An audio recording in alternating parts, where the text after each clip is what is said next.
Hi, I'm Rod Saunders from Jew and Greek. Back in November, Mike Winger did a video where he analyzed a Joel Osteen sermon. I did a couple of videos on that, and I figured that was the end of it. Well, it turns out that Winger's video was taken down, and he got a copyright strike and ended up in YouTube jail for a week, which prevented him from being able to do 2 of his regular live streams. So last week, he did a video explaining his predicament to his viewers. Now, first of all, I think we should define fair use for those who aren't familiar with the term. They use other names for it in other countries, but fair use is the idea that you can use copyrighted material sparingly for the purposes of education or criticism. For example, on the evening news, NBC might use a short video clip that belongs to CNN if it's relevant to their story. But you can't use somebody else's video or audio and present it as your own. The context has to show that it's being used because it's relevant to what you're discussing. Now, I'm not going to show any clips from his video because fair use is going to be a sore issue with him for a while, I'm sure. But I'll link to his video so you can watch it if you want. He said he thinks that Joel Osteen saw his video and didn't like it, so he had it taken down. Well, I have a different take on what happened. Winger said that Lakewood did a copyright claim and asked for the money from ad revenues, which they got. Well, let me show you what one of his viewers posted in a comment on his video. Hugh Kez said, "The thing about copyright claims is that the algorithm can detect content within seconds, sometimes even during the upload. So while Lakewood Church may have eventually actively moved to have the video removed, the copyright claim that takes ad revenue happens automatically by default, without even the claimant's knowledge, at least at first. Otherwise, content creators, think record labels, for example, would be battling copyright claims every minute of every day. So that part is algorithmic, again, at least at first. I say this only because it sounded like you felt they wanted ad revenue and then chuckled knowingly, whereas while that may well be true, that stuff all happens mostly without the initial knowledge of the copyright holder. I don't have an axe to grind here, by the way. I'm just saying that Joel and Lakewood likely had no knowledge of your video to begin with, whereas it sounded like you thought that they did, and that they wanted money, ad revenue. For all of the things we could and do say about Joel and Lakewood, I just didn't want to add possibly false assumptions to that list. This is exactly how I envision this going down. I seriously doubt that Joel Osteen was involved in the process at any point.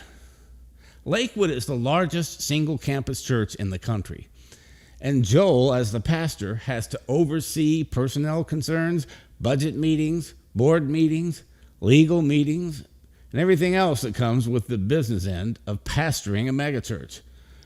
Then he has to oversee an international television and radio ministry. Then he has his website and social media sites. He has to plan and prepare his weekly sermons. He has to plan and prepare for his Night of Hope events across the country. And he has books to write and interviews to promote the books.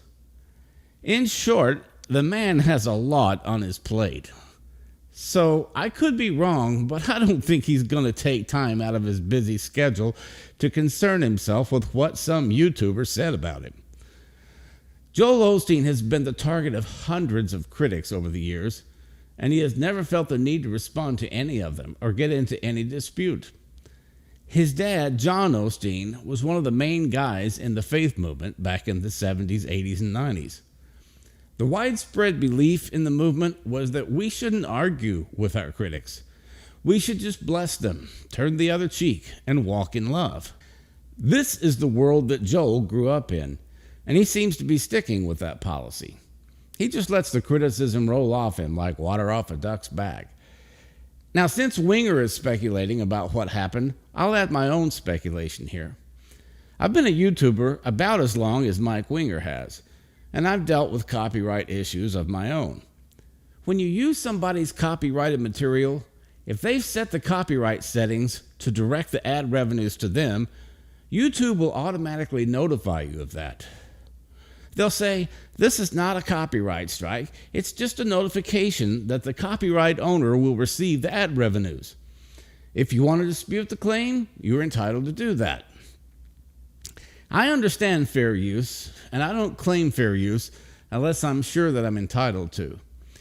Usually, when I'm notified of a copyright claim, I dispute it, saying something like, I only took a short clip from the video for educational purposes.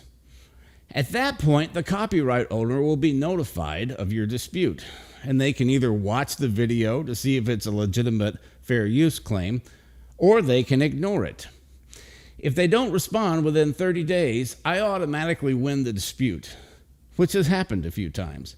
But usually, after watching my video, they realize that it's a legitimate fair use claim, and they drop the matter. In one case, though, I used a clip from an episode of Family Feud with China Phillips in my response to Justin Peters' video, Why Are Charismatics So Weird? It was a 30-second clip from a 30-minute TV show that I used to explain to my viewers what happened. The copyright claim was automatically triggered, and I disputed it, and the jackwagon copyright owner denied my fair use claim. That's the only time that has happened. So I researched my options. YouTube told me that I could challenge their conclusion, but that if I lost the challenge, I would get a copyright strike. I felt confident that I was in the right, but I didn't want a copyright strike, so I went to some forums to see what other YouTubers had to say. They all said, don't challenge, you'll lose. YouTube always sides with the copyright owners. Well, I wasn't happy about that, but I didn't want a copyright strike, so at that point I just said, forget it. This isn't a hill I'm prepared to die on. Now, Winger admits that he used 95% of Joel's sermon in his video, which is completely out of line with the YouTube fair use guidelines. Rule of thumb for YouTube content creators is no more than 10% of the video or 3 minutes, whichever is less. So if you're using material from a 20-minute video, then you shouldn't take more than 2 minutes of it. If it's 30 minutes, you shouldn't take more than 3 minutes. And if it's 40 minutes, you still shouldn't take more than 3 minutes, because even though 4 minutes is 10%, it's more than 3 minutes. Joel Osteen's video was about 28 minutes long, so that means that by Winger's own admission, he used over 25 minutes of it. What I think happened with Winger is that Lakewood's copyright settings triggered a diversion of the ad revenues to their account because Winger's video used their copyrighted material. Joel Osteen has 2.6 million subscribers, and his videos are very popular. So I'm sure that a lot of people want to steal his content to make money off of it. Lakewood has probably had hundreds, if not thousands, of cases like this over the years, so I doubt that they even watched Winger's video until he disputed it. At that point, the web team probably decided to watch his video and see if it was a legitimate fair use claim. Once they saw that he was using 95% of Joel's sermon, they said, "No way," and down it went. You can't claim fair use when you use 95% of somebody's copyrighted material. That's just insane. I don't care if you are using it for education or criticism. That's not fair use. That's intellectual property theft. There's absolutely nothing wrong with people protecting their property. That's why we lock our doors and put passwords on our computers and phones. It seemed to me like Mike Winger was trying to make Joel Osteen out to be the bad guy here.